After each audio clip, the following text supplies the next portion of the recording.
네, 안녕하세요. 문장정비소입니다. 네, 8번째 정비를 시작해 보도록 하겠습니다. 네, 오늘 8번째 시간에 정비할 글은요, 조금 독특합니다. 이런 글들을 쓰시는 분들이 많이 계시는지 모르겠는데, 민원글입니다. 민원글. 저희가 어디 이렇게 홈페이지 같은데, 이런 것들을 개선해 주세요. 이런 거, 민원글을 올릴 일들이, 있잖아요. 네. 그래서 그때 민원글을 올리면서 이제 이런저런 요구사항들을 개선사항 같은 것들을 이렇게 글에 담아서 전달을 해야 되는데, 네, 그 민원을 올릴 때 쓰시는 글을 네, 저 의뢰를 해주셨습니다. 이런 민원글이라는 게 사실 이런 형식이 따로 있는 건 아니잖아요. 근데 민원글이라는 것도 뭔가 어떤 현상을 전달하고 그 현상에 대한 개선을 요구하는 글이니까 넓게 보면은 주장하는 글이라고 볼 수 있겠죠. 그리고 그 현상에 들어가는 거는 이제 팩트, 사실들. 그러니까 내가 보고 듣고 알게 된 그 사실들을 잘 전달하면서 거기에다가 따라오는 이제 어떤 주장들. 이렇게 해 주십시오. 저렇게 해 주십시오 하는 그 주장들을 효과적으로 전달하는 그런 글이 돼야 할 것 같습니다. 두 편의 민원 글입니다. 짤막한 글이 두 개인데요. 네, 요렇게 네, 두 편의 글인데 네, 앞에서부터 한번 찬찬히 보겠습니다. 코로나19 네, 붙여주고요. 코로나19가 사그러들지 않고 있고 사그러들지에서 빨간 줄이 쳐져 있네요. 자, 국어사전에 한번 찾아볼까요? 사그러들다. 자, 이런 단어가 있을까요? 없네요. 그럼 뭐라고 찾아볼까요? 사그라들다 해볼까요? 네, 사그라들다. 네, 동사로 사가서 없어져 가다 라는 뜻입니다. 그러면 돌아가서 사그라들지 라고 고치겠습니다. 사그라들지 않고 있고 나이가 어린 아이들도 코로나19에 감염될 수 있는 이런 상황에 이런이란 말은 굳이 필요 없겠죠. 이런 상황에 평택의 어린이집 다수가 부모 참여 수업을 계획하고 실행까지 하고 있다고 합니다. 여기서 그냥 한번 끊을까요? 네, 코로나19가 사그라들지 않고 있습니다. 나이가 어린 아이들도 네, 그냥 어린아이라고 해도 나이가 어리다는 거 네, 뜻이 중복되는 거죠. 문장이 괜히 늘어지니까 지워버리고요. 평택의 어린이집 다수가 부모 참여 수업을 계획하고 실행까지 하고 있다고 합니다. 자, 요거 저 같으면 요 부분 좀 더 구체적으로 썼을 것 같아요. 네, 그냥 다수가 이렇게 하고 있다고 합니다 라고 하는 것보다는 실제로 내가 어디서 하고 있다는 걸 들은 게 있을 거 아니에요. 이를테면 내가 우리 아이가 보낸 어린이집에서 부모 참여 수업을 하겠다는 계획서를 보내왔습니다. 그 어린이집 어차피 민원을 내는 글이니까 네, 어디 무슨 시 무슨 동에 있는 어디 어린이집에서 이렇게 있었습니다. 그리고 제가 조금 더 어디 맘카페나 주변에 알아보니까 이제 평택 지역에 있는 A 어린이집, B 어린이집, C 어린이집 역시 부모 참여 수업을 실행했다고 합니다. 이렇게 아주 구체적으로 썼을 것 같아요. 네, 그래야 이게 온 국민이 다 알고 있는 사실이 아니고 내가 알게 된 사실을 이 글을 보는 이제 공무원이나 담당자한테 정확한 팩트들을 구체적으로 전달을 해야 문제의 심각성을 전달하거나 아니면은 이 민원을 통해서 어디에 제재를 가하거나 확인을 해야 될 때 어느 쪽에다가 확인해야 될지를 정확하게 알아야 될 필요가 있겠죠. 네, 그래서 저 같으면 이건 문장의 수준을 넘어서는 조언입니다만 이 부분을 아주 구체적으로 썼을 것 같아요. 넘어갑니다. 부모 참여 수업은 몇 시간 동안 좁은 어린이집 공간에 많은 인원이 밀집할 수밖에 없고 자 여기서 밖에를 띄었으면 아웃사이드 네, 공간적으로 밖에 있는 겁니다. 근데 이거를 밖에를 붙였으면 다른 말이 돼요. 네, 조사입니다. 조사로 그것 말고는, 그것 이외에는 기꺼이 받아들이는 피할 수 없는의 뜻을 나타내는 보조사, 주로 뒤에 부정을 나타내는 말이 따른다. 공부밖에 모르는 학생, 하나밖에 남지 않았다. 나를 알아주는 사람은 너밖에 없다. 자, 이렇게 조사로 사용할 때는 붙여서 사용하는 거죠. 자, 여기서 한번 끊어줄게요. 이 다른 얘기를 좀, 이 쉼표 사이에서 다른 얘기들을 하고 있어서 밀집할 수밖에 없습니다. 또한 아이들과 프로그램을 준비하기도 벅찬 어린이집 교사들은 부모님들의 방역에 소홀할 수밖에 없다고 생각합니다. 학교나 유치원에서는 학교에서의 감염을 최소화하기 위해, 이것도 중복되는 말이죠. 네, 감염을 최소화하기 위해 교육부와 함께 각종 노력을 많이 하는 걸로 알고 있습니다. 네, 여기서 또 계속 중복되는 표현들이 나오네요. 각종 노력을 한다, 아니면 노력을 많이 한다, 뭐 이렇게만 해도 충분할 것 같네요. 노력을 많이 하는 걸로 알고 있습니다. 그런데 어린이집은 어떤지 묻고 싶습니다. 어린이집 내 밀집도를 어떻게 하기요? 낮추기 위해 어린이집 지침, 어떤 지침? 방역 지침 및 감독을 하고 있는 건지, 방역 지침 이행 및 감독을 하고 계시는지, 그리고 지금 민원의 주 내용인 부모 참여 수업 같은 코로나 방역에 반하는 프로그램은 제한할 수 없는 것인지 답변 부탁드립니다. 네. 네. 내용상으로 뭐 아까 말씀드린 것처럼 이 부분에서 저 같으면 제가 들은 내용, 제가 본 내용, 제가 확인한 팩트들을 더 정확하게, 더 많이 상세하게 쓸 것 같고요. 그리고 이제 시작 자체를 이제 뭐 이 시국에 부모 참여 수업을 한다라는 거를 이제 시작을 하셨으니, 뭐 바라는 요구사항에서도 뭐 부모 참여 수업을 못하게 해주세요 라든가, 부모 참여 수업을 강행하는 어린이집을 막아주세요 라고 하든가, 요 부분도 조금 더 구체적으로 제가 저 같으면 그렇게 썼을 것 같네요. 네, 그리고 요거는 조금 더 일반적인 차원의 얘기니까 뭐 1번과 2번의 요구사항이 좀 바뀌는 것이 어떨까, 뭐 그런 생각을 한번 해봅니다.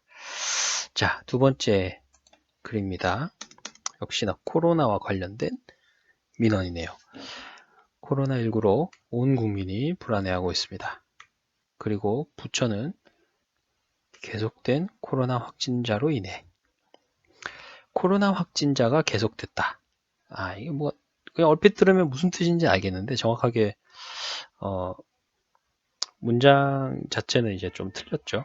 네, 계속된 건 코로나 확진자가 계속된 게 아니라 확진자 발생이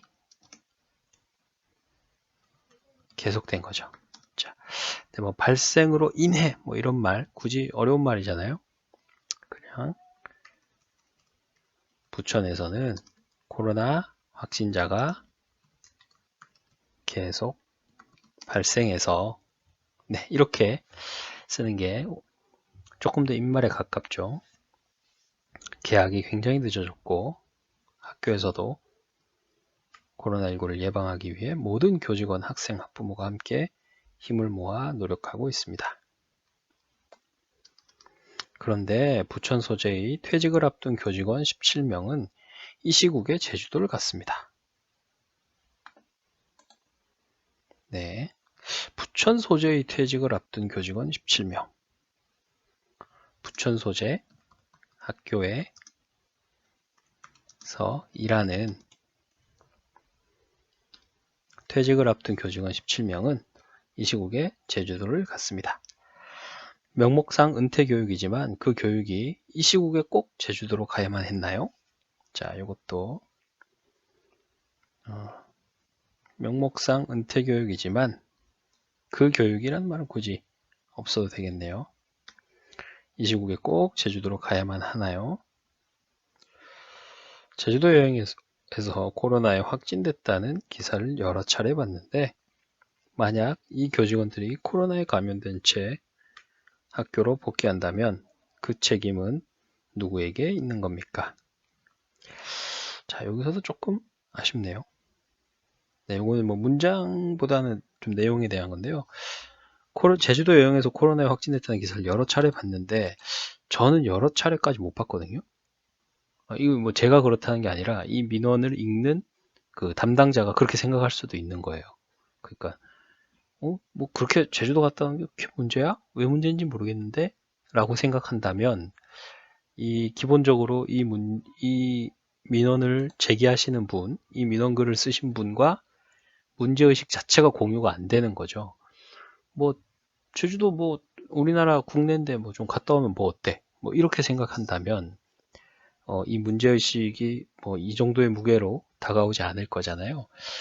만약에 제가 이 글을 썼다면 제주도 여행을 통해서 코로나에 확진된 사례, 코로나가 전파된 사례, 이 사례들을 인터넷으로 뭐 기사를 조금만 더 검색을 해가지고 실제로 이렇게 이런 일이 있었다, 실제로 이런 일이 있었다, 이런 일도 있었다, 저런 일도 있었다라고 아주 구체적으로 써줄 것 같아요. 그래야 이 글을 읽는 분이 이 문제의식을 조금이라도 이 글을 쓰신 분하고 조금이라도 공감을 더 할 수 있지 않을까, 네, 그런 생각을 조금 해봅니다. 복귀 후 아이들에게 전염되고 지역사회 감염이 증가된다면 그 책임은 누가 질 겁니까? 해당 교장, 교감 및 교직원은 부적절한 연수를 이미 갖고 기사가 나온 이후에도 반성이 없습니다. 기사가 나왔나 보네요. 부적절한 연수를 이미 갖고 기사가 나온 이후에도 반성이 없습니다. 네, 이건 어떻게 할 수 있는 거죠? 네, 이것도 이제 반성을 하지 않는다. 이 갔다 오신 분들이 기사가 나와서 이제 시민들이 알게 됐는데도 반성을 안 하고 계신다 이렇게 얘기를 하셨는데 좀 근거를 대셨으면 좋겠어요. 뭐 기사에 보니까 뭐 몇 월 며칠자 뭐 어떤 기사에 보니까 뭐 이런 뭐 아주 뭐 좀 뻔뻔한 뭐 뭔가 이렇게 이게 왜 잘못이냐 뭐 이런 태도의 뭐 발언을 하셨다거나 뭐 그거를 제 생각 같으면 여기다 구체적으로 좀 써줄 것 같아요. 이 대목에다가 요 뒷부분 반성이 없습니다 라는 데다가 뭐 몇 월 며칠 어떤 신문의 보도에 따르면 뭐 이랬다고 합니다. 이런 말을 했다고 합니다. 아니면 뭐 꼭 보도를 보고 이게 알게 된 게 사실이 아닐 수도 있겠죠. 뭐 직접 뭐 전화를 걸어서 항의를 하실 수도 있고 하면 뭐 제가 뭐 몇 월 며칠 뭐 학교에 전화를 걸어봤더니 뭐 이렇게 대답하더군요. 뭐 이런 얘기들을 구체적으로 좀 써주면 아까 요 대목에서 마찬가지로 이게 왜 문제라는 거지? 라는 거를 이 담당자를 공감을 시켜야 되잖아요. 네, 그 공감을 시키기 위해서 필요한 팩트들을 더 많이 이 부분에 집어넣는 겁니다. 그러면은 이 민원을 담당하시는 담당자분이 공감을 안 하고 싶어도 안 할 수 없도록 이만큼 심각하다라는 얘기를 내가 계속 심각하다 말할 필요가 없어요. 얼마나 심각한지 내가 그 심각성을 느끼게 된 그 사실들, 나에게 이렇게 심각하다라는 기분이 들게 했던 그 사실들을 충실히 써주시면 이 글을 읽는 사람도 그 문제의식에 공감을 하실 수가 있죠. 뭐 이를테면 그런 겁니다. 뭐 옆집에 사는 아저씨가 너무 나빠요. 옆집 아저씨는 너무 나쁘다. 정말 나쁘다. 최고로 나쁘다. 이렇게 제가 밤새도록 여기다가 나쁘다라는 말을 막 얼마나 더 막 제가 아는 어떤 막 이 수식들을 다 동원해서 나쁘다라는 말을 여기 100번, 1000번을 반복한다고 해도 이 글을 읽는 사람은 대체 옆집 아저씨가 왜 나쁜지 아무도 공감을 못해요. 그런데 옆집 아저씨가 왜 나쁜지 알 수 있게 하는 방법은 있죠. 옆집 아저씨가 어떤 나쁜 짓을 했는지 써주는 거예요. 뭐 옆집 아저씨는 우리 집 감나무의 감을 훔쳐먹었다. 뭐 이렇게 써주는 거예요. 옆집 아저씨가 대체 무슨 나쁜 짓을 했는지.